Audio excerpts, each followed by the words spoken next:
And now, from beyond our dimension, this is the JeffMara podcast. Here's Jeff. My guest is the great Alan Steinfeld, writer, public speaker of human potential, metaphysics, cosmic intelligence, and more for over 30 years. Do you still have the weekly TV series in New York? I do. On Manhattan Cable, yes, I do have a weekly series. Well, you have that. It's called New Realities, as well as a YouTube channel of the same name. And we will be talking about his book, as you can see up there, Making Contact, Preparing for the New Realities of Extraterrestrial Existence. You've been around the game for a long time, like 30 years, as I said previously. What inspires you to keep doing this work? Well, I had an experience, very mild compared to the fantastic stories that people tell, like Whitley Strieber and all these abductees. I don't even know what happened to me, but I became obsessed with the topic of you. First, it freaked me. I mean, I was always interested. I wanted to be an astronaut. I think I said this last time I was on your show. I was always fascinated with outer space and stars, but then something happened. Was missing time and had a mark on my leg, but it wasn't that dramatic. You hear fantastic stories. Mine was, but it got me. Maybe that's all I needed to be pulled down the rabbit hole. But then I wanted to know everything about the subject. I went to all the conferences. I may probably have 300 books on UFOs, going from J. Allen Hynek right up to like whoever published the most recent book on whatever's going on now. But it's a topic that what's so interesting is there's no answers to this. There are absolutely no answers. And no one in the field, you talk to experts, you talk to someone like Jacques Vallée, who's been in this field from the beginning, really, from the J. Allen Hynek days and the Blue Book, right up till now. I don't know how old he is, but he doesn't have any answers. He has a lot of questions, and that's great. We have to have questions, but that's what's so fascinating. This is a field, UFOs, UAPs, ETs, whatever you want, contact, whatever you want to call it, that is open to everyone doing a little bit of investigation and saying, wow, there is something here, and what's going on? So I don't pretend to know what's going on because all the pieces of the puzzle haven't been placed on the table. It's like, and the government has a big piece. I'm sure you've heard recently about the whistleblowers coming forward, right? Mm-hmm. Yes. Well, they're coming forward, and that is something we've been waiting 75 years for. There's been a secret cap on this, and we don't know why that's been such a secret. Maybe they're saying they don't want people to freak out or be scared, like the Orson Welles War of the Worlds day, or I think there's more inside technology, like they have these crash retrievals, they're calling them, down UFOs, and people inside the Pentagon are trying to figure out how they operate, and then some of them are sold to private industry, and somebody inside the Pentagon, this is my theory, are getting kickbacks from private industry to develop this specialized technology. And that's the only thing I can think of why this is so secret. What is the big deal? Yeah, we're being visited. I think that's fantastic. I mean, people can be afraid about that, but they're only afraid of what they know. This presents an opportunity of unknown possibilities as far as energy and health, biology, history, changing the world. Imagine, obviously, these craft are not filling up their gas tank to get here, right? Wherever they're from. So they have a technology that would benefit every single human on this planet, and it's being kept from us. Now, I think this is a crime against humanity. I think this really is, who's ever in charge. And yeah, they don't want people to freak out and all that, but maybe it's a lot more sinister than that. And then you say, why don't the ETs themselves just show up? And I think they're slowly breaking us in to the fact that something's here. You know, there's that saying by Schopenhauer, do you know that famous saying, truth goes through 3 phases. First it's denied, then it's ridiculed, and then it becomes self-evident, as Arthur Schopenhauer. And we are finishing the ridicule phase, and now it's becoming self-evident that we're not alone in the universe, that we've never been alone, that perhaps a lot of religions of the sky gods, like Eric von Daniken said in the 70s, are really ETs coming to visit. So we're on a threshold of a new worldview, and that's very hard for the masses to really reframe the structure of reality. So they'd rather deny it. You get people like Neil deGrasse Tyson, very, very stuck in his smugness of what he thinks science is. And he goes, no, those pilots aren't seeing anything. They're artifacts on the radar, or they're probably hallucinating. Or, I mean, these are pilots, and they're trained, and so you get people, intelligent, fairly, maybe not so, who can't shift their notion of reality, because people's notion of reality is very connected to their identity, who they think they are. So if you tell me the world is not what I've been taught, then what am I? Who am I? And that's the big problem. Well, while we're on current events, I'm sure you know all about the Mexican Congress deal and how they brought out the bodies. But from what I understand, they've recently been examined and they're saying they are real. They are, you know, maybe. I don't know who's examining them. I was a little suspicious about that.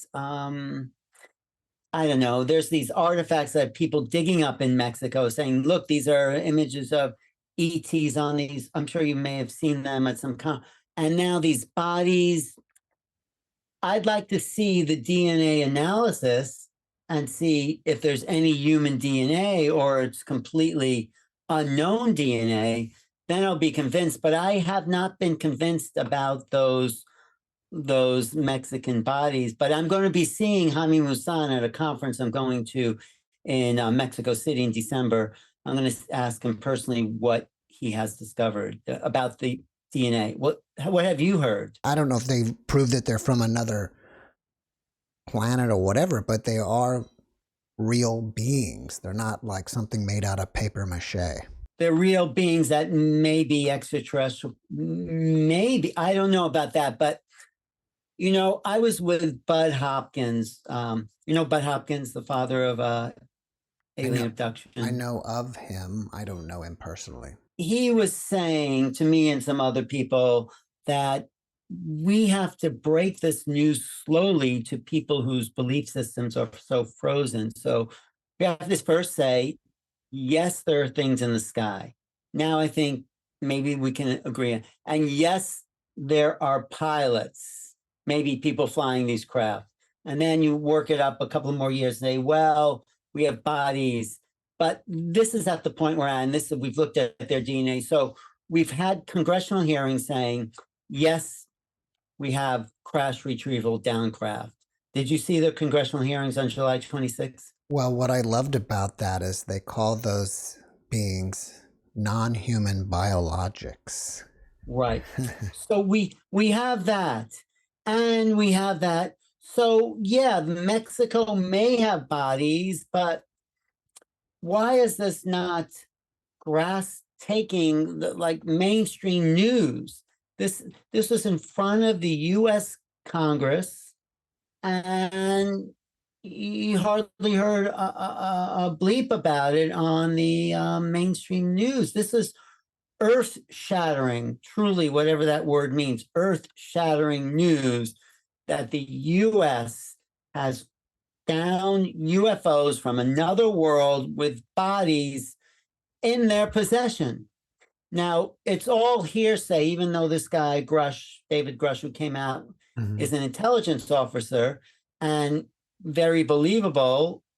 But I think the next step is to roll out the bodies, maybe like they did in Mexico, but for somehow I think if we do it in this country, Americans will believe it. Maybe the Mexicans believe about. I don't know. There was a little something suspicious, I think, about the Mexican stuff. I don't know what it was, but I know it's a game changer once, if ever, they show us these crash retrieval ships and the alien bodies. I know that right now we're working up to that moment.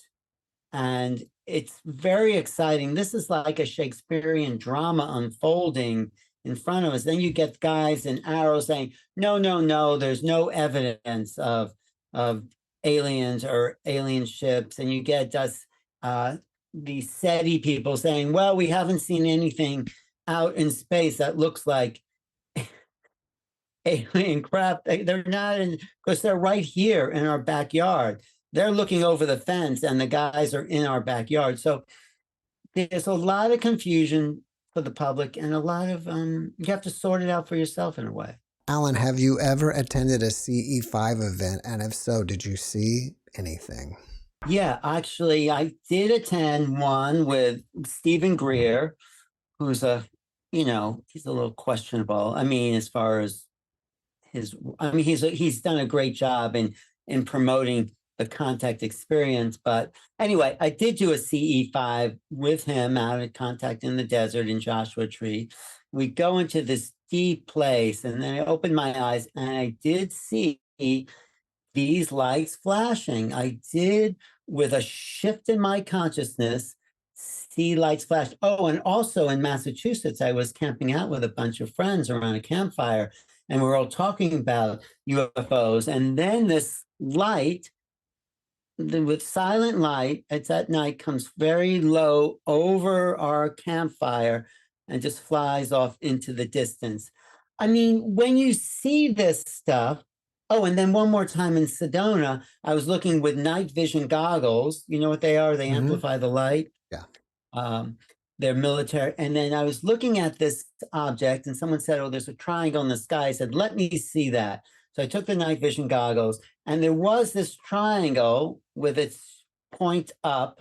And as I was looking at it, its point went downward. So and I said, oh my God, there really is stuff going on up there. I mean, I'm into this stuff and I've studied it and spent 30 years looking. And then when you actually see it, it's like, wow, this stuff is real. I mean, it didn't freak me out, but it's like, yeah, I know it's real. But then seeing it, it really is, even with all the training and preparation, it creates a cognitive dissonance because this does not happen in the reality we know. So we can prepare, but seeing is more than believing. Seeing is a step into knowing.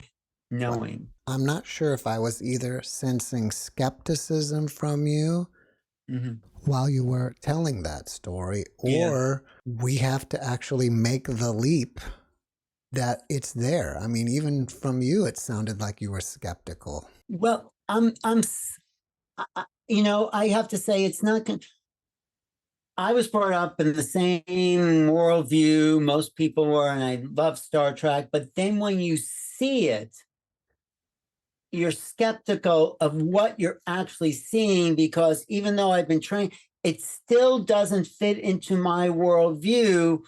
And maybe a lot more people are more advanced than I, and they've seen ETs appearing, and I may have also, but I wouldn't say I'm skeptical. I'm saying there's a part of my everyday consciousness that doesn't want to believe, and also knows that's true, but actually seeing it in the everyday consciousness, it sort of resets your hard drive. So it's like, yeah, I saw something. I don't know what it is. It's no airplane, and I don't have an answer for it, and nobody does. This is why when pilots see stuff or people have contact, even with ETs, and there's this whole, star child thing, star people, it still kind of shakes you up a little bit. I was wondering can we see the ETs if we just change our capacity to see them? are they actually there? But it sounds like if someone handed you a pair of night vision goggles, you didn't have to do anything. Well, seeing the ETs, this is my theory, and I just heard Bashar talk about that. I don't know what you think of Bashar, who claims to be an ET. There's something, this is my experience, because I have seen things in dream states. When you see these things, it totally shifts your frequency.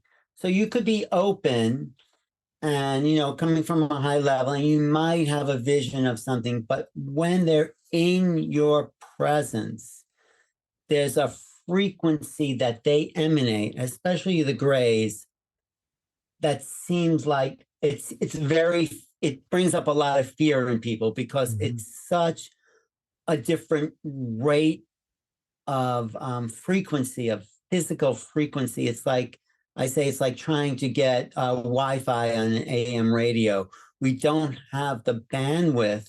And so what you're in the presence of when you're in the presence of these beings is an energy that's so foreign that it distorts our field.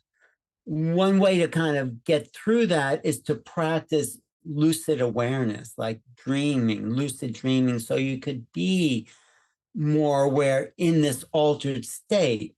And drugs don't help, because drugs give you a kind of artificial sort of thing. But an altered state, like, practice lucid dreaming, and you'll be more prepared to meet the ETs on their level. That's my theory. Since we mentioned Stephen Greer, I think he says that ETs are benevolent, and there appears to be a camp that says that. And then there are others that say, no, there's both, benevolent and malevolent.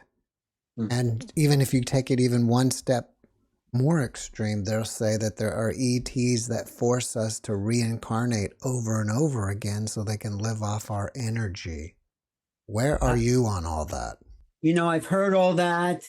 And the thing is, humans like to divide things up into good and bad, male, female, day, night. And I think we can't put these things into those boxes. They don't fit into those boxes, good and evil. And it's very childish to create that duality about something we don't understand at all. Like if someone just dragged you and took you to the dentist and fixed your teeth without telling you what they were doing, you would think that was an awful experience. Right. And then you would find out, well, maybe, I don't think dentists are great, but, you have to go. But you would say, oh, maybe they did help me. So there's people who've had lots of experience. I just talked to Kim Carlsberg. Do you know her work? Mm-mm. She's an abductee. She had horrific experiences, and she says, well, they were just trying to awaken me to my higher mind. Now she says that. And Ray Hernandez in the Free Study, if you know what that, you should interview Ray. He's a great guy. I've had him.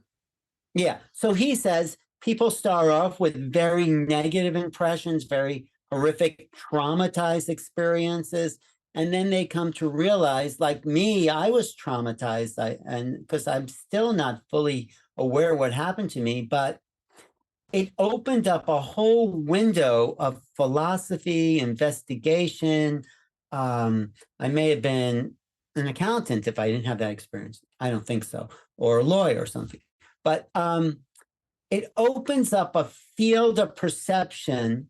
And maybe this is why they're not showing up. They're doing it slowly, opening up people's awareness, that I may not have had this perception if this experience didn't happen to me. So they might have their own agendas. There's probably more than one type. There might be good, bad, and indifferent. There might be. You see, this is why it is so important that the U.S. government come out, lay it all out on the table in front of the American people, get some of the best minds together and say, okay, let's figure out what's happening here. But as long as they deny, no, we haven't found any UFOs, or that thing Grush said about bodies isn't true. As long as we deny the facts, we are Linda Moulton Howe actually says this on my show. We are an abused race who are kept under these rulers' thumb in order for us to fabricate our own sense of reality when we're being denied the truth that would awaken and enlighten us to new possibilities and new realities. I call my program that I do on YouTube New Realities, because if we need new ways of perceiving in order to shift our awareness of what is possible as humans, and the UFO phenomenon is the best thing that can shift our perceptual acuity, make us stretch beyond our means to incorporate a bigger reality. Do you know Dr. Courtney Brown? I know the Farsightings. I've never met him. I know he does a lot of remote viewing, and he had remote viewed ETs, but I don't know him specifically. What are you referring to? I had him on as a guest, and he's trying to get people to go out and modify their cameras. And if you take your DSLR camera and modify it where it's shooting in infrared, and you run it at 4K and 200 and something, 250 frames per second, he said you can take your camera and point it in the sky for 10 minutes and hit record, and you will get UFOs. And we were talking about that the Earth is a prison planet out here in the galaxy, and they either throw the terrible people here and or the rebellious ones. So I wanted to get your take on that. Well, first of all, as far as the infrared, I think the government is probably doing that all the time, monitoring who's coming and going. I mean, there's a huge secret program and bases, and people will never know the names of, probably, who are monitoring this. And if people knew how much UFO activity there really was, it may freak them out, or it may say, great, we have company. So that's one thing. And I think that's probably true. I'd like to interview him too, Courtney Brown. Well, I think that what he was talking about was that the Earth is a prison planet. Yeah, prison. And so people in the comments were saying that information originally comes from the nurse that was with the gray that was captured in Roswell. Well, other people have said that too. People talk about the archons. I'm writing about, who the archons were? Right. There. And so I don't think it's in a way, yes, we've been dumbed down. We've been kept inside the matrix of limited beliefs. So I don't think it's a prison planet, though. I think it's a free will planet.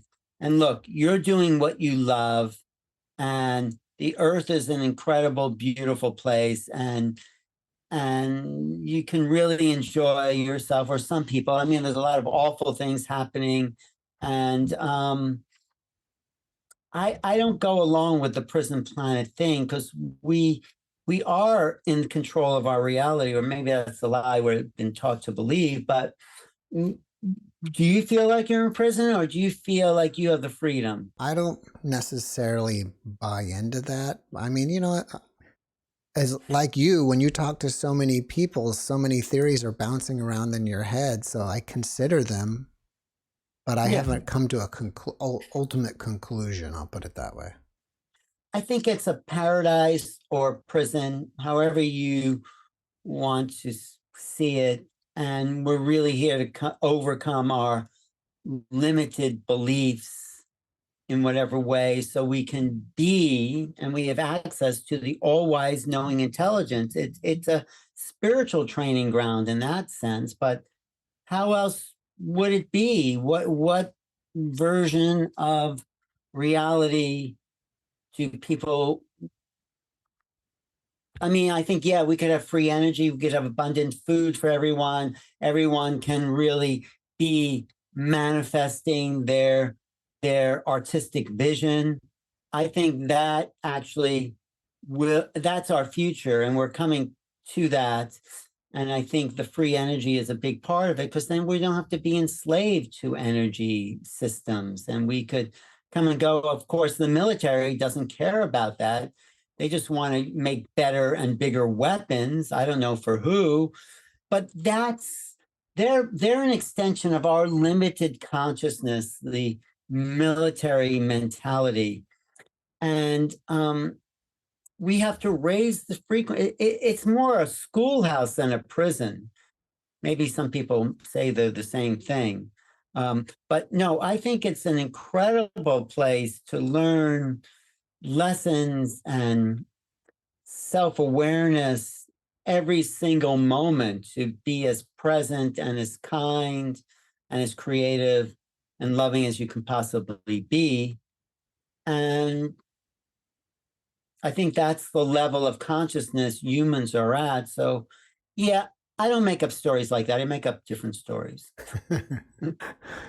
I interview a lot of near-death experiencers, and more recently, I'm coming across people who, after their NDE, start seeing either UFOs and or ETs. So I'm wondering, does the NDE open them up to being able to see them, or does it change them somehow fundamentally that the ETs can spot them on the Earth? No, that's a great question. Have you ever interviewed Anita Moorjani? I have not.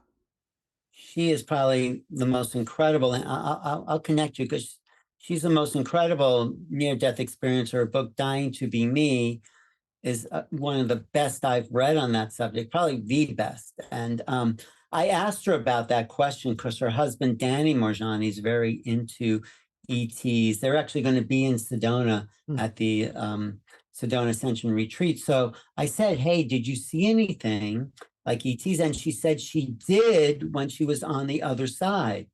And it's like when you're there, she said, you get this flash of light, of awareness, and then you see a lot more than just your relatives or whatever people see. So she was aware of other life forms.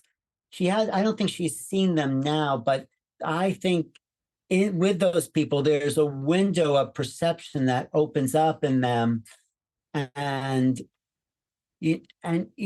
Bashar just said that these ETs, he calls himself an ET, their level of consciousness is very much like the level people experience in near-death experience. That's the level they exist on, his race of ETs. They exist in the same realm or parallel realms as the beings that people see in their near-death experiences. So he says the closer we can get, back to my theory, this lucid awareness of altered states, of altered realities, which is what happens in NDE.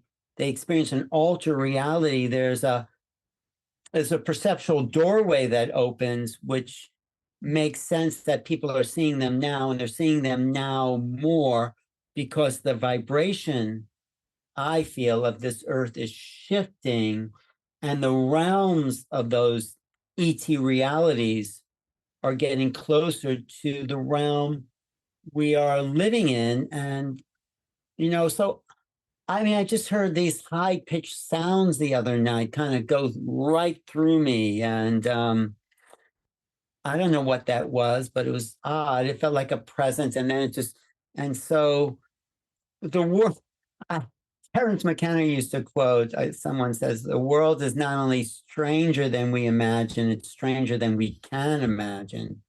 And so we need to reformat our whole hard drive and say, reality was not what we were told. And we have to say, okay, what is really possible as infinite beings? We have to actually look at a different way of understanding ourselves. We're not limited in time and space, like people like Donald Hoffman say that. Have you interviewed him, Donald Hoffman? I have not. Do you know who he is? I don't think so. He says space and time are doomed.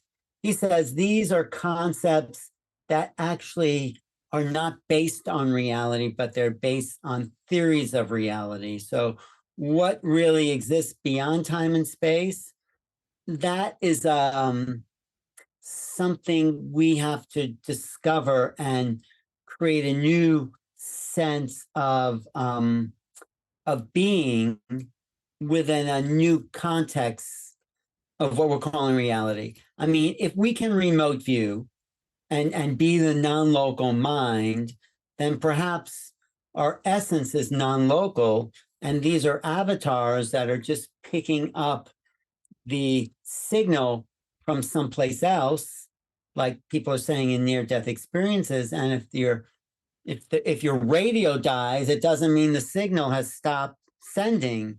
So when we know that we're infinite, then we can build a belief system and a worldview based on that welcomes the reality of near-death experience, ETs, out-of-body experiences, astral projection, telepathy, all these things. There's been a dam put up that keeps us in a mechanistic understanding of reality, that the body's a machine and we're just biological machines. But if we switch that, so much more comes online that fit the actual realities that people are living. A popular subject on YouTube lately is that we live in a simulation. Mm-hmm. What is your take on that? I'm glad you asked that, because that is a too simple an explanation. I mean, it's sort of what I'm saying, though, that you have to define. I'm going to interview that guy who wrote the book about the simulation, the Indian guy. He has an Indian name, but I think I've had him. I forgot his name. yeah, I think it's not. Yeah, I mean, we're simulating it, but it's not that simple. I think that's just a ridiculous way of simplifying reality. It's sort of like Ray Kurzweil's singularity, like it's all going to become one thing. So people like to fit the unstructured reality into a box and says, it's this or this or this. And I'm saying, I don't think it's any of that. And it's something we can't name. If you call it a simulation, it really dumbs it all down in a sense. I don't really know what he means by that, but I know what simulations are. And in a sense, yeah, we're in these simulated bodies and working from a higher level of consciousness. You can say all that, but there's also the mystery and wonder. And there's something about, this is sort of another thesis I'm working on, this ongoing flow of consciousness or life or existence or isness that is an open system that is flowing through our awareness all the time. And sometimes you can catch that as you're falling asleep. If you just watch yourself fall asleep and you start to see things appearing or shapes or voices and images, that if you just are the watcher, it's sort of being generated by existence itself. And there's a flow, a Tao, the Chinese Taoist call, the flow or the movement of existence through consciousness that is being created in a way as it's happening. That's my feeling. So simulation means it's all planned out. It's what it means to me. And I think it's a lot more mysterious and exciting and adventurous and full of possibilities than just saying it's a simulation. Quite a few of my near-death experience guests end up in a place which we call the black void. There's just nothing there but blackness. And sometimes they'll even say that it's a place of creation. Recently, I was listening to Dr. Joe Dispenza, and he was saying that if you took space and you took everything out of it, the stars, the planets, everything out of it, from what I understanding, he was kind of saying it's the black void. There's nothing there. And I just want to add to this and then get your take on it, that when Hayim Mashed, I believe is his name, from Israel, when he made that big announcement, one of the things he said is that space is not what you think it is. So with putting that all together, what do you think it is? Well, the black void, I think that is, you said there's nothing there, but people are aware there's nothing there. So there's an observer there. It's just awareness, maybe. It's awareness. And that is, in a sense, what we are. And that, I think, is what these ETs are, awareness in different forms. And that's also, I've had a problem with that, because when Deepak Chopra interviewed me about my book, he said, well, it's all just awareness. What's the big deal? And I said, well, the big deal, Deepak, I didn't quite say that, is that what I'm trying to talk about as far as ETs is that it's a historical movement. If you say it's all awareness, you take it out of this framework of culture and civilization, you put in this, you remove it from the motions of time, if time exists. And I'm saying, let's make it a historical adventure into an expansion of civilization. That's why. So yeah, I think ultimately that's where we all are, in the blackness of forever existence beyond time and space. And that's where we return. That's actually where we always are. But the adventure of incarnation, of physicality, of 3D, 4D, 5D, whatever is to understand the nature of that black existence and all its,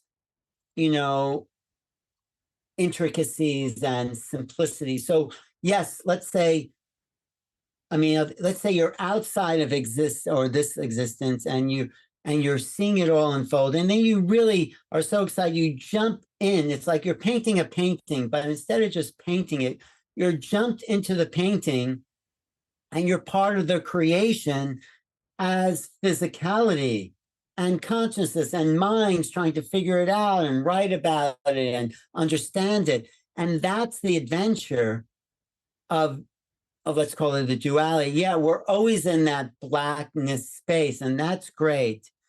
But the excitement of this form and the movement of time, if there is such, and space, is creation unfolding in relationship to that non-existence, if you call it that. So we're between those two things. Yeah, of course, we're always there in the blackness and that foreverness, and we're in time space, or whatever you want to call that, to play out the highest potential we can in each moment, because that's how creation, let's say, enjoys itself.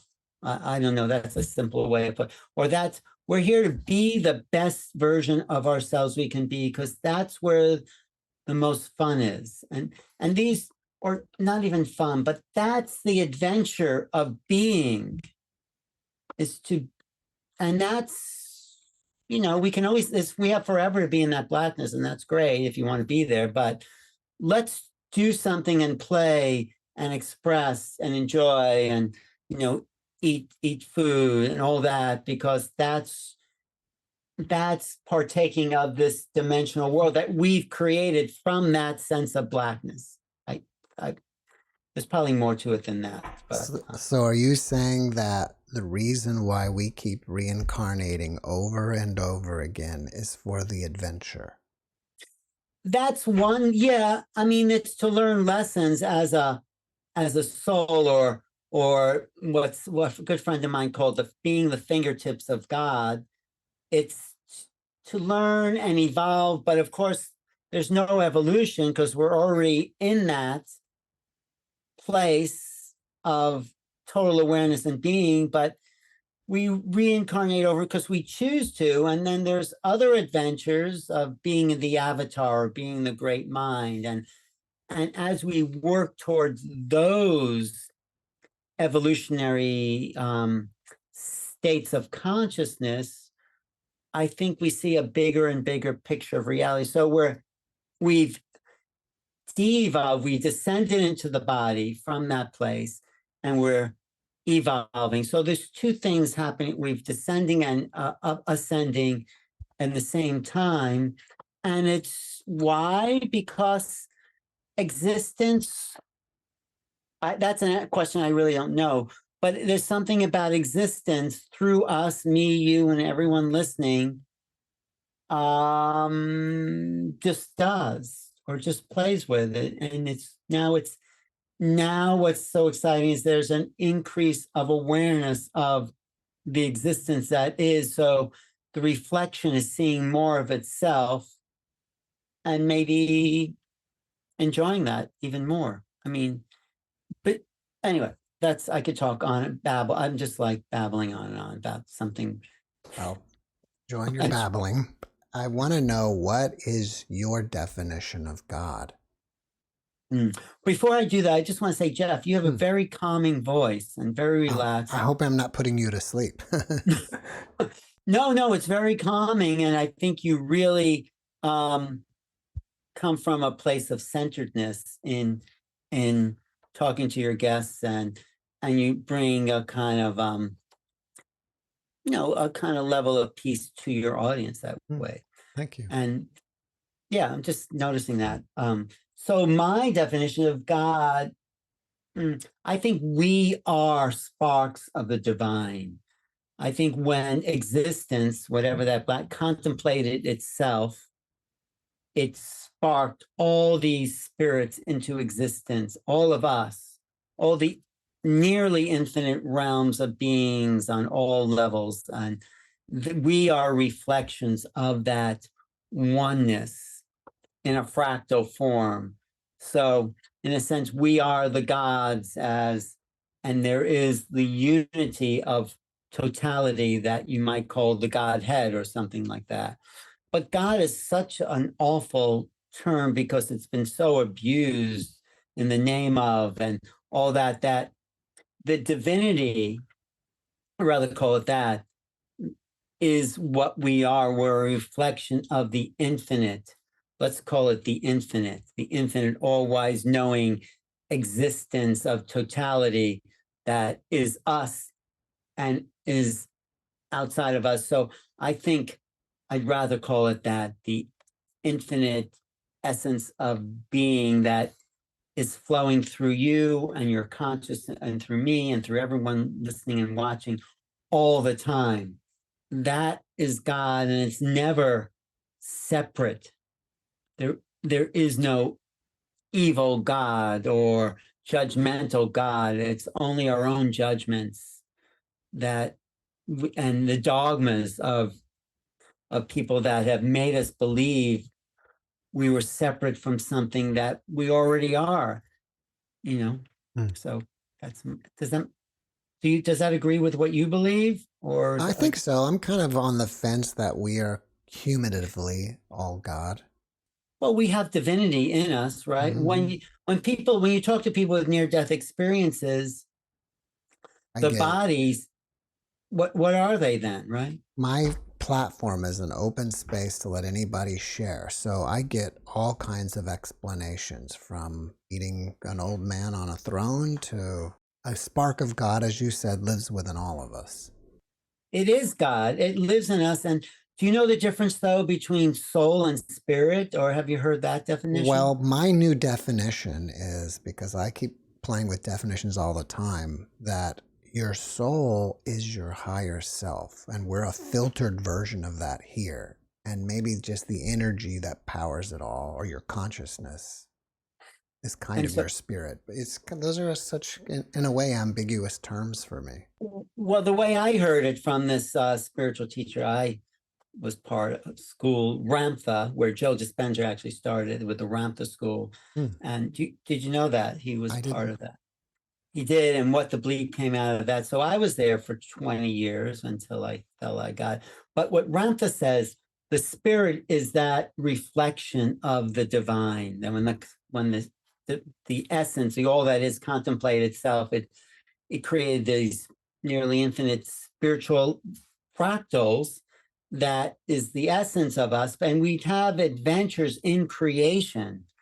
Lowering the levels, we'd manifest, lowering the vibrational levels, we'd manifest different kingdoms or worlds. But the idea is to gain the wisdom from experience And if you're just spirit, there you don't gain the wisdom. You don't. So the soul was created as the Akashic record, the record keeper of the experience of spirit in its adventures in creation. And then the soul holds that memory as an emotional frequency, not necessarily in pictures or images, but in the emotional frequency of every experience, every moment you're having is recording your soul. Some people call that the Akashic records, but it's the soul that holds, in my definition, everything you've ever thought, felt, or experienced, and from lifetimes, the lifetimes and parallel lifetimes, it's all in a frequency that is related to your spiritual essence. So the soul and spirit work together, create the being and personality that we are right now. A fascinating NDE that I just spoke to a couple days ago, when this guy went back to the other side, he had the life review, as many do, and a lot of times we kind of even call it the life relive because you re-experience it. And not only do they experience their own life, but then they experience the lives of all the people that they affected. But the newest thing that I've never heard after so many NDEs is that his soul family was there with him, and they were also experiencing his life review. They were going through his and the other people's experiences, and I thought that was amazing. I have heard something like that, but one question I have for you, how do you know this isn't a life review right this moment, that you aren't actually, if you re-experience your that's life? A good point. I never thought about that. Yeah, that's great. Well, that's kind of exciting, but I have heard that, because when I did feel like in between lives, I did have a past life regression. Do you interview people about that? Yeah. Have you been hypnotized about your ET experience? Well, it's sort of related to, I did get hypnotized about my ET experience, and then my past lives, I just kind of connected them. And I think they exist. I think my past life was not a picnic. This is why I'm really enjoying myself here. I think, my feeling was the concentration camps of Poland, Germany, that I can't, it still like just breaks me up to even watch a movie about that or even see it. Just, if there is a soul there, it just touches the soul to see anything. So I did have a regression where I went back there, and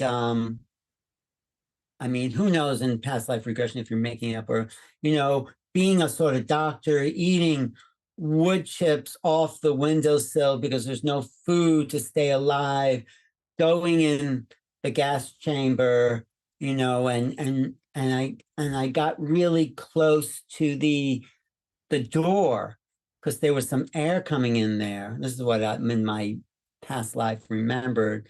I mean, after losing my family and all that awful stuff and seeing people suffer, and I think I lived through that gas chamber, but then, those awful pictures of people being thrown in those piled up bodies, I sort of said to myself, well, this really isn't going anywhere from here, So I left that existence. But when I left, I felt like I was being greeted, returning somewhere and being greeted by these ETs.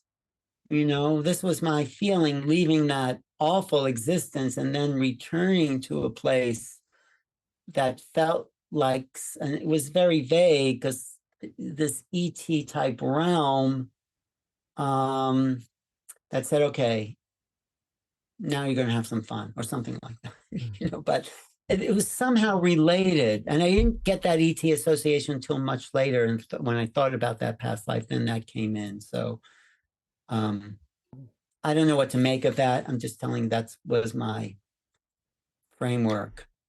When you were talking about past life regression, which makes me think if you're part of a soul family and you download one of your other family members' lives, are you really tapping into your own past life, or is that someone else's? Or is there really a difference? Are we connected in consciousness to our soul family that maybe we're getting glimpses of in dream states? Or is this, and maybe, I don't know.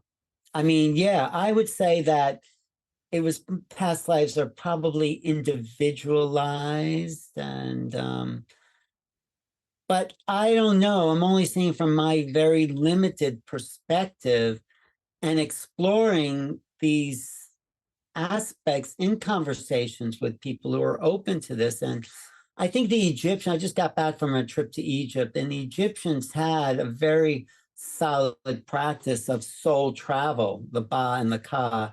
And I think they understood these things much better than a culture that's really afraid or unwilling to talk about the nature of consciousness as a real thing. Like, why aren't near-death experiences talked about in medical schools, or as a reality that, yes, consciousness survives the body?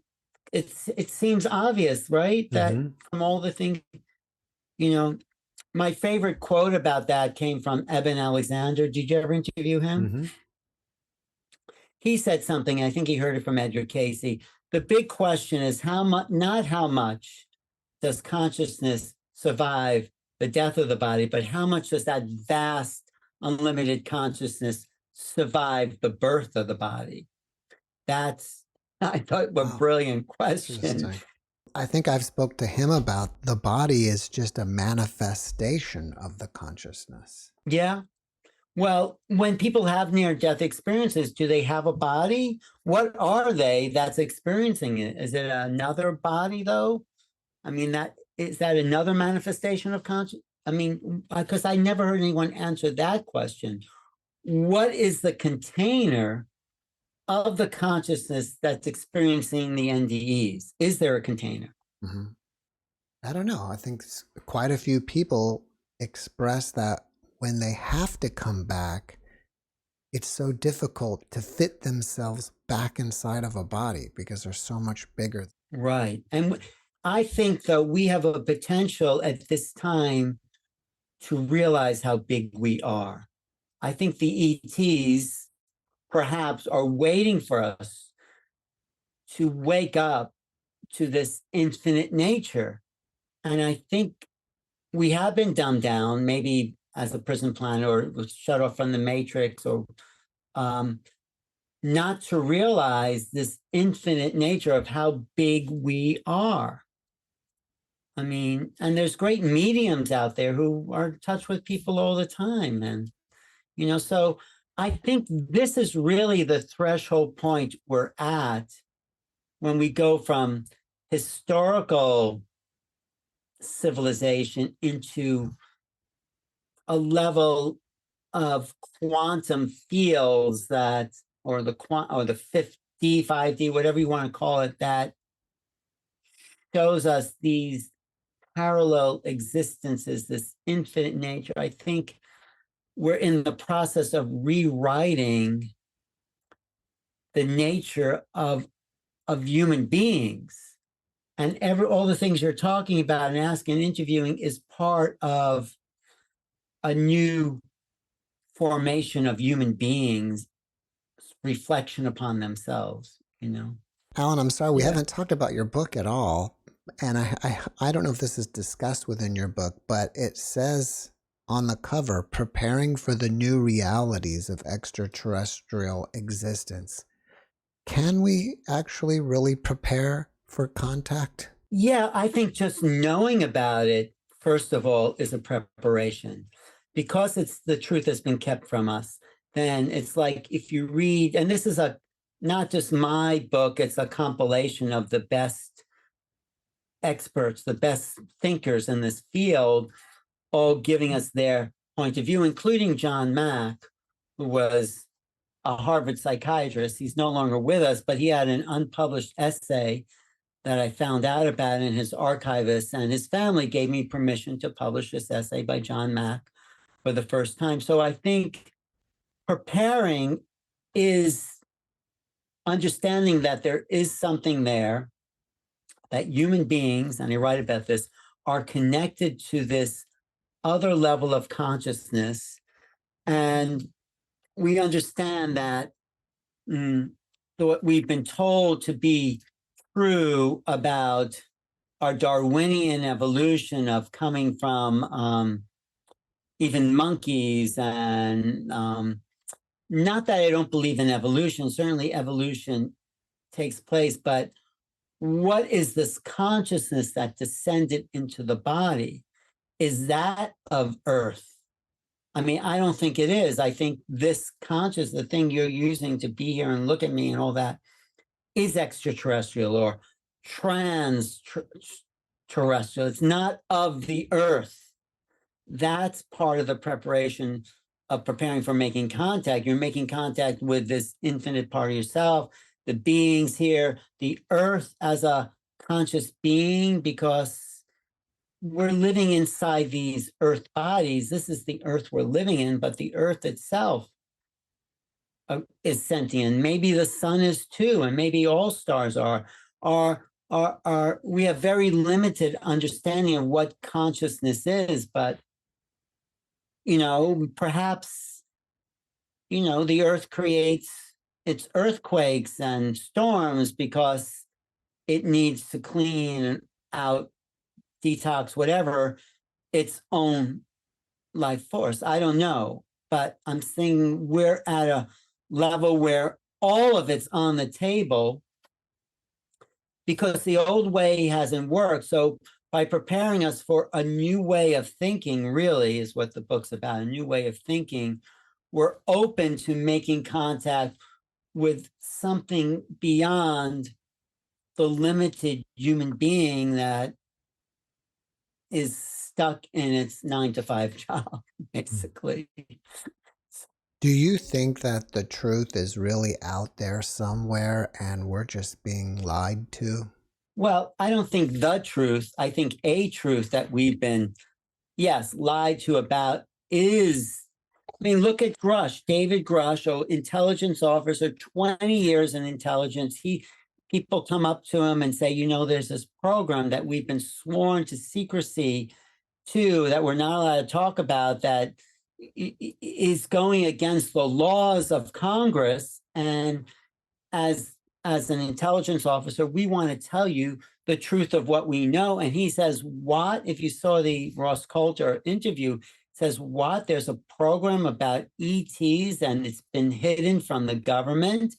And he had enough courage to come out and say, well, how can the Pentagon and those inside the intelligence department make their own laws outside the laws of the land about this reality? So yes, there is a truth that is not only out there, it's right here in probably at Wright-Patterson Air Force Base in Los Alamos and Area 51. And that's a truth, but it's not the truth, because the truth is about what does all that mean? And that's something the government doesn't know.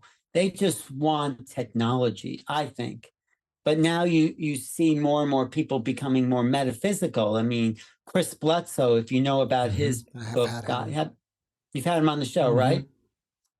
Well, what does he say about God and UFOs? He does say that they're benevolent. Well, but he also talks about why all these government people are coming to his ranch, his farm, and checking him out, because he has a piece of what they want to know, because these beings are coming to him. I don't know if they're all benevolent, but they're certainly probably nicer than human beings. We're not very nice to each other.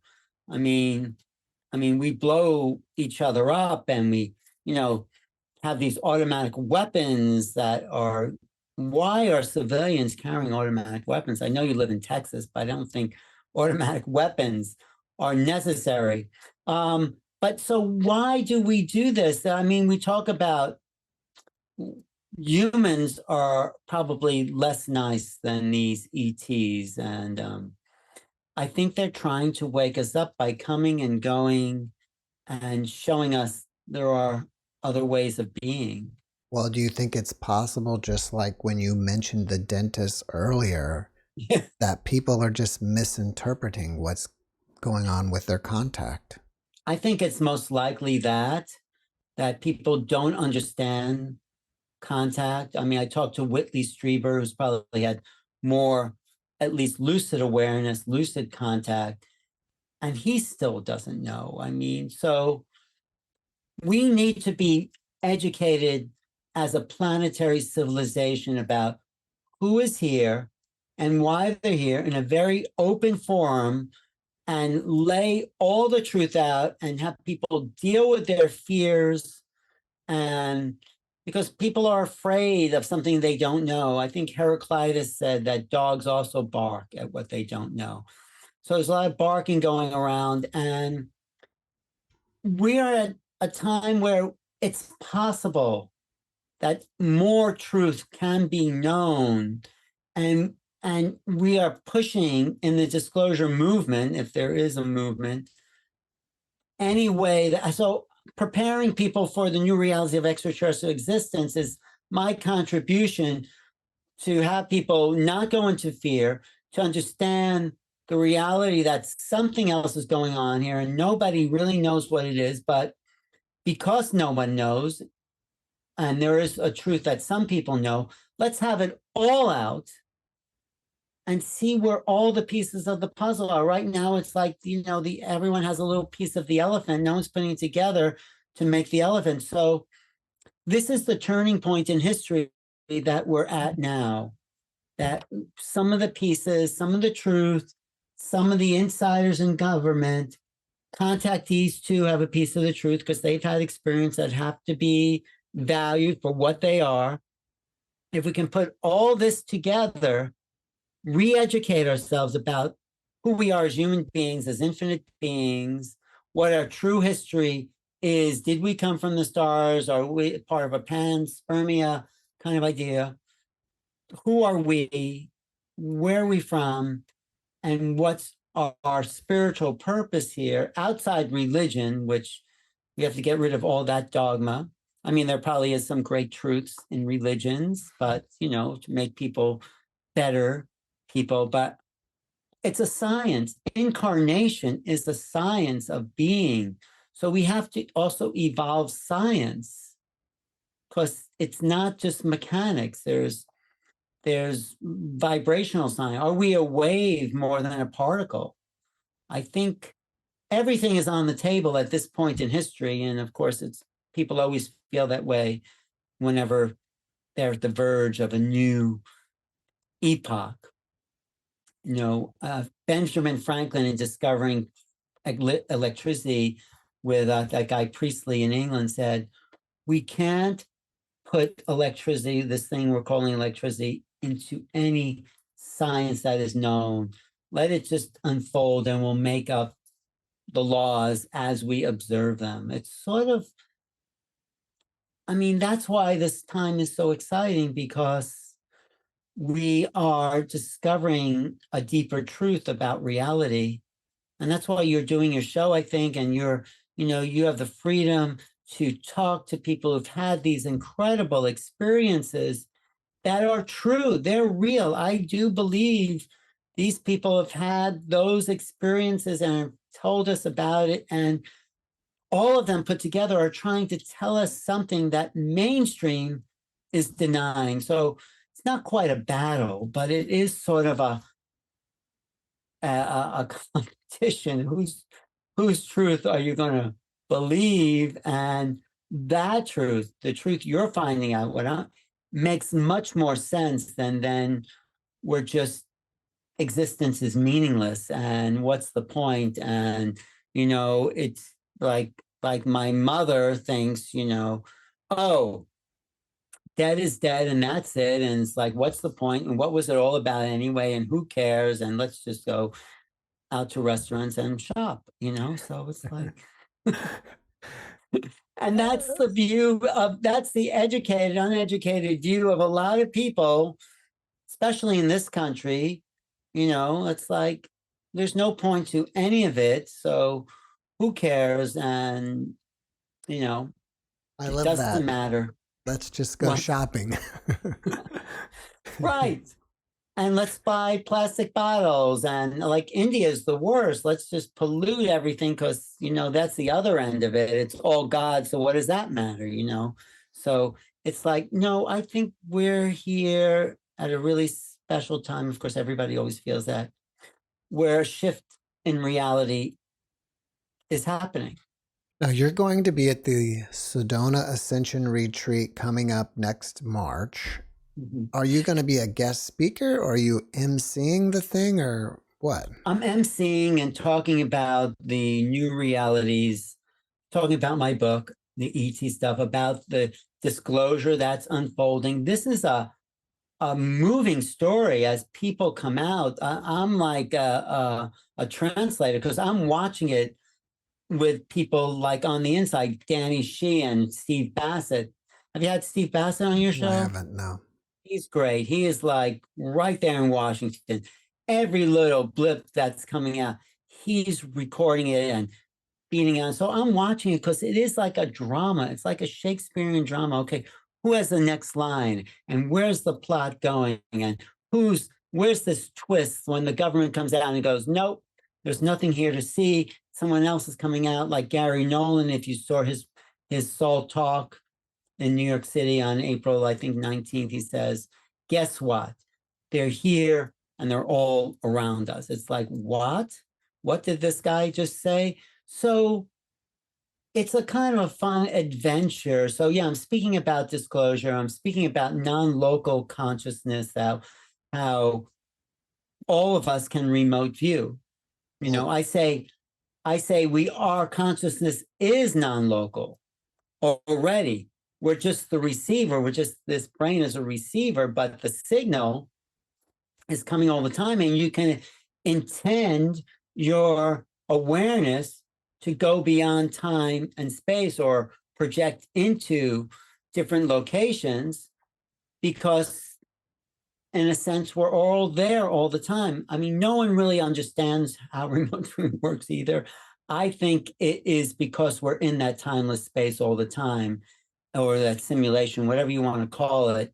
I wouldn't call it that, but we're there, we're in the infinite, and we just intend, if you get the personality out of the way, the personality is the part that lives in time and space, but we're not our personality, we're not our history, we're not our names, we're the infinite. And when we tap into that with remote viewing through a way of bypassing these personal identifications, then you really can know anything about everything all the time, past, present, and future.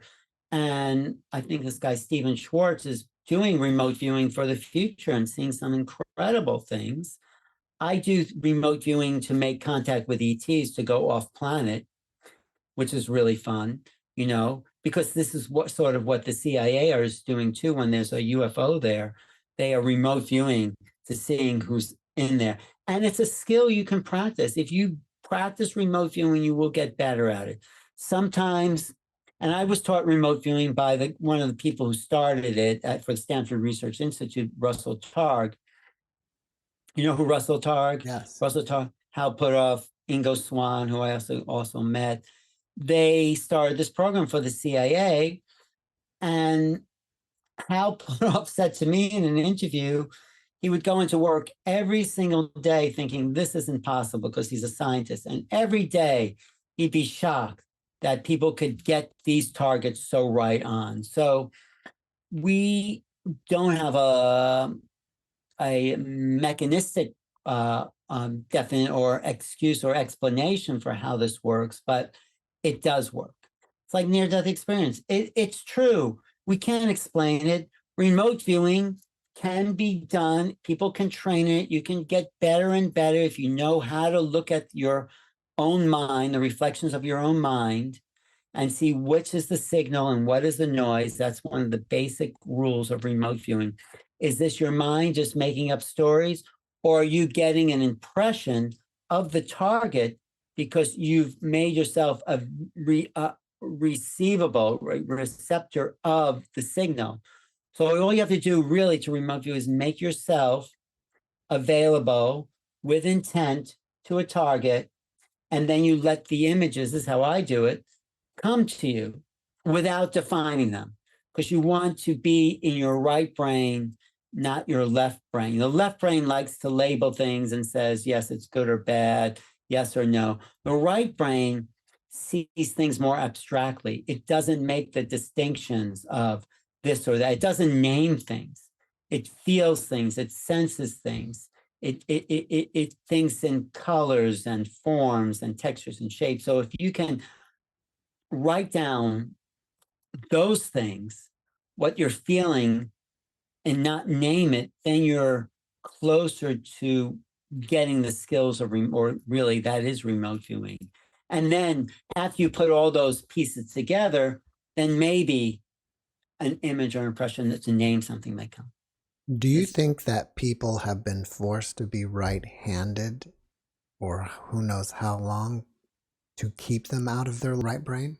I think that used to happen. Of course, now it's not happening as much. And I think left-handed people are more intuitive because they use another part. I mean, supposedly it all switches and their left brain was, or their right brain is now what their left brain was. But I think there's still, I mean, Da Vinci, I think, was left-handed. And I think you're right. I think I don't know if it's a conspiracy or more conformity that has, or a really kind of old-fashioned stuckness, like, why aren't you right-handed? But yeah, maybe it's a conspiracy. I never thought of right-handedness as a conspiracy, but it could be to keep people in the matrix and away from their creative potential. Yeah, I think that's a good point. I'm going to bring that up in my next class.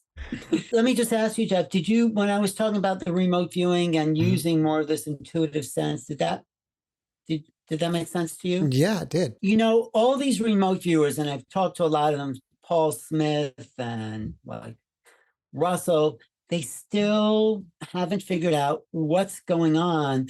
And I recently came across this understanding that we are accessing something called the imaginal mundi, this imaginal world where, in a way, like what Plato said, things exist in their form. And it's a world where everything exists, past, present, and future, in all forms that we are tapping into by remote viewing. So you're not actually remote viewing the thing itself, you're remote viewing the essence of the thing, whatever that target is, in this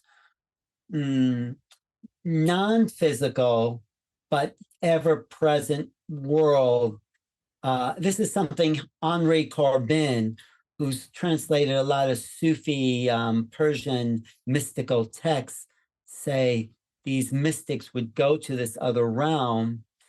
And I think we can tap into that realm because when we remote view, we're getting sometimes impressions of the past, sometimes impressions of related things. So no one else I found has been able to explain what's really going on. Where's the signal coming from?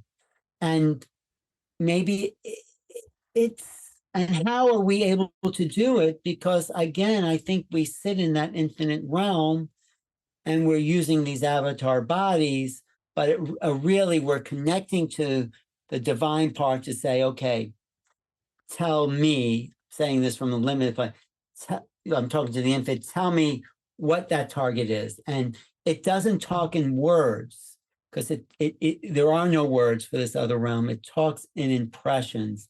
And the more practice we can get, the closer we can get to these realms that all of us are in touch with in altered states, dream states, NDEs. Those are the realms. And this is the real threshold we're at this time. And this is why ETs aren't showing up, because they're trying to nurture us into that space.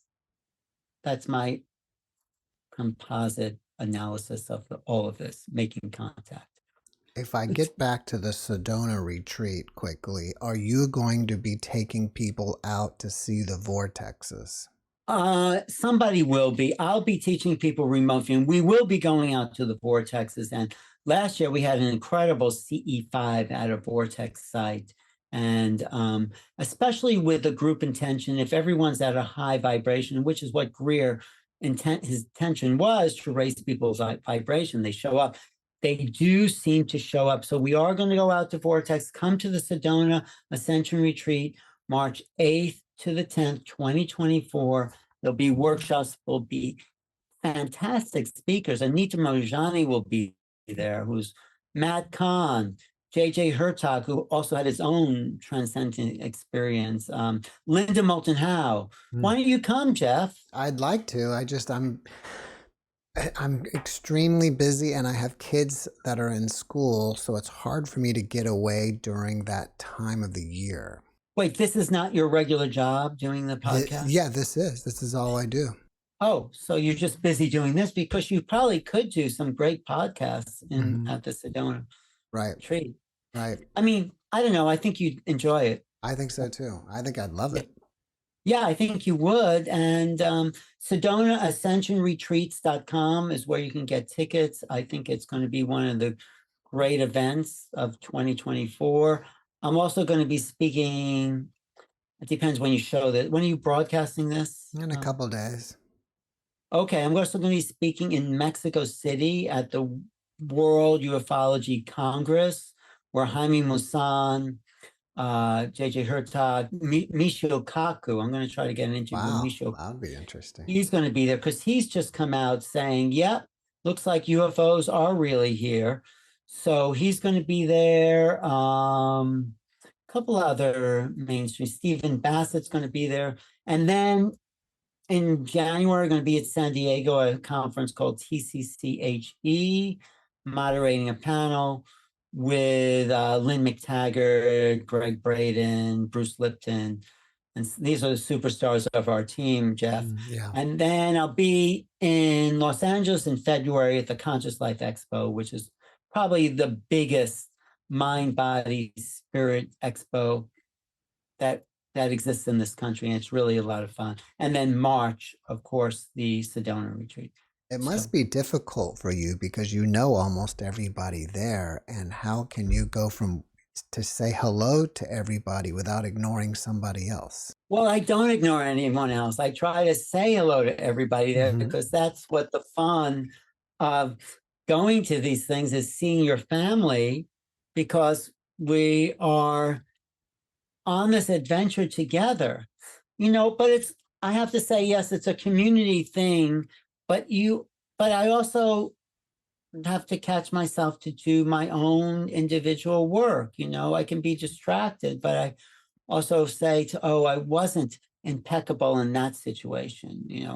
I used to have a teacher, Paul Lowe, who said we'd go out to restaurants and he trained us on presence. And he said, he'd say, you weren't there when you talked to that waiter. You were just automatic. You were wrong. And I go, oh. And then, so that's a practice, like how, and I'm still practicing, how present can we be in each moment to be there with the person you're greeting or talking to, or someone cuts you off in your car and we go into automatic. I think, that's the true spiritual practice, the presence in each moment with things just the way they are, with people, without judgment, who they are, without wanting anything or wanting anything from you, just being there. And when we can do that, I think we start making contact with ourselves, And I love people, I'm an Aquarius. It's like, an Aquarian. We love people and communities, but it's also building a collective field too. That is exciting about these sorts of gatherings. And that's what we're really trying to do, I think, planetarily. I mean, there is a wave, and so yeah, I love going to them because, but I also need time to retreat in my little corner of the world here in New York City. It's interesting to think about retreating in New York City because it's so populated. It is, but not in my apartment at this moment. After watching this video, people may have questions for you. Oh, And if yeah. they do, should they leave them as comments on your YouTube channel or do they contact you directly? Yeah, contact me. I'd love to hear if any of what I said made sense, because it makes sense in my mind because I think about it all the time. But yeah, reach out to me at newrealities@earthlink.net. Newrealities, TIS, at earthlink.net. I also have a remote viewing course coming up. Great. You can find out about that at lightnet.org and then /ALAN. I am working on a new book. I have some other things I'm talking about, but yeah, reach out to me. Also watch my YouTube channel, youtube.com/newrealities. I don't really look at comments all the time, so the email's the best way. My Facebook page, Alan Steinfeld, Instagram, Alan_Steinfeld. I mean, any of the social medias, message me on Facebook too, under my name. Yeah, I think we're all in this together trying to figure something out. I think it's great. Your inquisitive mind, because that's what I try to do. I try to figure it out. Do you have any answers, Jeff? I don't. And one thing that I really like about you is you are willing and open to say, I don't know. That's what everyone should say, because nobody knows. Yes, we have a little piece of truth and a little, I mean, this is just my opinion. Maybe there are people out there who feel they know, but I think Rumi says, run away from people who say they know the truth and run towards people who are looking for the truth. But I'm looking, I mean, yes, we all have a little bit of truth. I know more than maybe I knew, I don't know, a couple of years ago, but I know this mystery that we're in is in a way unsolvable, because it's not my quote, we are part of the mystery, but I think we're searching for the truth and we're finding the truth. Like when you talk to near-death experiences, you're hearing what they say. They're not, that's a truth, right? Mm-hmm. Isn't that a revelation for you? It's like, wow, this consciousness really, I mean, that's not a truth that we're brought up with. So it's like, you're gaining more truth. You're sharing that with the audience. So we're all gaining more truth. And then we're formulating new understandings based on that truth about who we are and the nature of reality, and whatever that means. But I think ultimately it's here to make people happier, more joyful, more in love with the creation that's around us, and to stand up for things that aren't joyful, and people who are, help people who are suffering, and because they're part of our reality too. So I think having these prolific podcasts on so many platforms with so many people is just a way of spreading more truth. Of course, there's a lot of stuff I don't listen to, but yeah, we're looking for this. So yeah, I don't know anyone who says there may be people who claim this is the truth, but it's a piece of the truth. Alan, before we wrap it up, can you leave us with one last positive message? Well, can I read something from my book? Of course. Because I open this book with a prologue. Okay, I'm coming out. And George Norrie wrote part of the opening to George your book, Norrie right? wrote the introduction. That's that was awesome. Very nice of him to do that. I mean, he said he just would, and he's really been a great support. He, at this last conference, last year's Sedona conference, he was there and he called on me and had me talk about my book. So George is one of the four. He's probably the top of the hill of the podcasting scene, right? I mean, he's not a podcaster, obviously, but for what we all do, he's the king of the hill. He's the best of the best. And he's a really great guy. And he was very kind to me and said, yeah, I've been into UFOs for a long UFOs, was what started him off on the whole thing. His mother gave him a book for his 14th birthday. I did some research about him. And she gave him a UFO book, and it just kind of ignited his curiosity.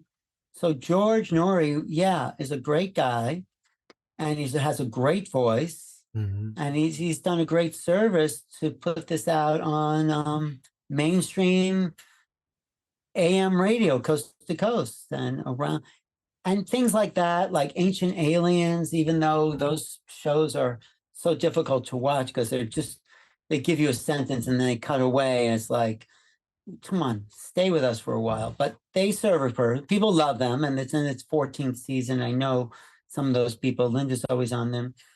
And books and podcasts. These are all underground ways of changing the fabric. So in my book, I write in this introduction at the beginning, after George does the forward, and I start my introduction about who the authors are and all this, but I try to put on a really positive note. And I found this thing, it was actually hanging on my wall by an abolitionist who were, trying to work to abolish slavery. I mean, imagine owning people back then. I mean, I guess it happens in different ways now, but at least it's not out and out. But that was a new time where that was coming in and changing society. And there was anyway, this guy, William Ellery Jennings, who wrote a book called The Union and the abolition of slavery and that changing of times, said, and I quote this in the beginning of my book, he said, there are seasons in human affairs of outward and inward revolution, when new depths seem to be broken open in the soul and new wants are unfolded in multitudes. And there's a new and undefined good that is thirsted for. There are periods when the principles of experience need to be modified. That's the part that I really think is appropriate for UFOs. There are periods when the principles of experience need to be modified, and when hope and trust and instinct claim a share in the guidance of human affairs, and when in truth, to dare is the highest wisdom.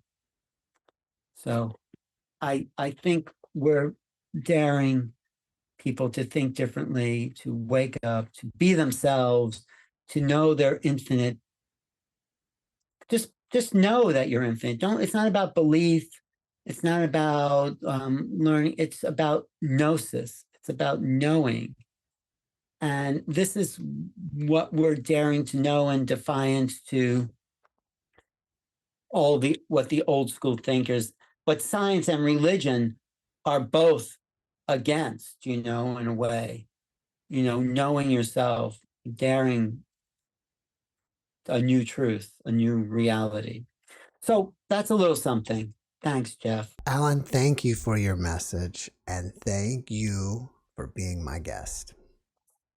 Thank you for your intelligent presence and being and wanting to know. I think you come from a place doing these podcasts. It's not just a job. It's like you're doing it because, well, you're interested in the truth as well. Sure.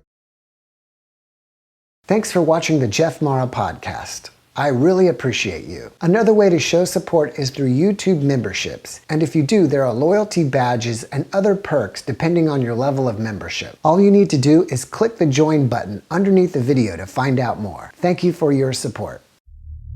And now, from beyond our dimension, this is the JeffMara podcast. Here's Jeff.